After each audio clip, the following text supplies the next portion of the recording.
What was it like Game 6, 95 World Series being on that mound?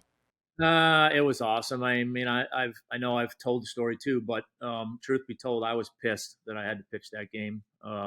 We had a chance to win Game 5 in Cleveland, and when you're in a playoff like that, you want to put that thing to bed the first chance you have. You don't want to give that other team any life at all. Well, and especially what happened in 91 and 92. I mean, you were wanting to get that thing Yeah, done. yeah.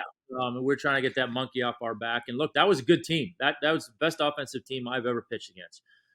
So you don't want to give them any more opportunities than you have to. So when we didn't win that game, I was pissed because again, when you're a starting pitcher in a playoff format, it's a really odd place to be emotionally when you're the next game starting pitcher and you're hoping like hell you don't have to pitch. Now if you're behind and you need that game, you're hoping like hell you're gonna pitch, right? So it's an odd dynamic emotionally. So I'm watching that whole game, charting that whole game, kind of thinking that okay, I might have to pitch again, but hoping I'm not going to pitch again. And then when I had to, I was pissed because we didn't win. And it wasn't until we landed in Atlanta that morning that I really started to think about and embrace the idea of, man, I got a chance to do something here. I got a chance to go out there and pitch the game that gets us the World Series that we've been trying to get. And, by no stretch of the imagination that I think I was going to go out there and do what I did. I was just excited about the opportunity.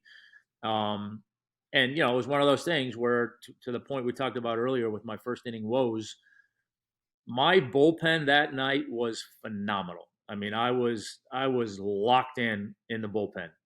And I just remember walking to the dugout just thinking to myself, please bring what you just had out there with you when you go out to the mound, you know? And so that was what was on my mind. And when I walked out there for that first inning, that's all I was thinking. It was like, man, just bring what you had in the bullpen and this is going to be a good night.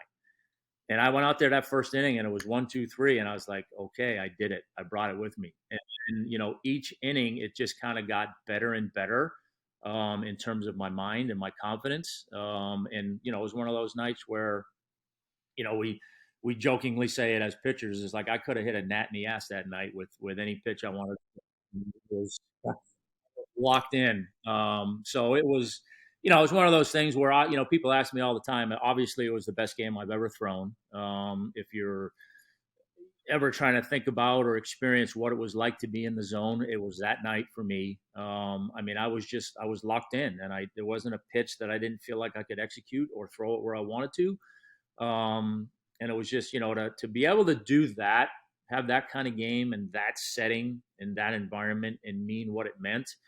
I mean, I couldn't have scripted that any better. And it was just, to finally be the ones that were jumping around on the mound, dogpiling on the mound.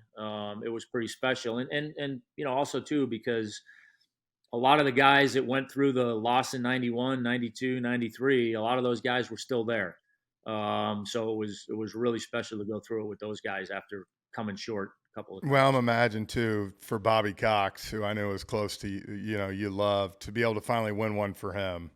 Yeah, I mean, look, he's you played for Bobby. I mean, he wants to win more than we do half the time, and it's just there isn't a guy who played for him that wouldn't run through a wall for him, and yeah, to your point, to be able to deliver that championship for him, it was pretty special.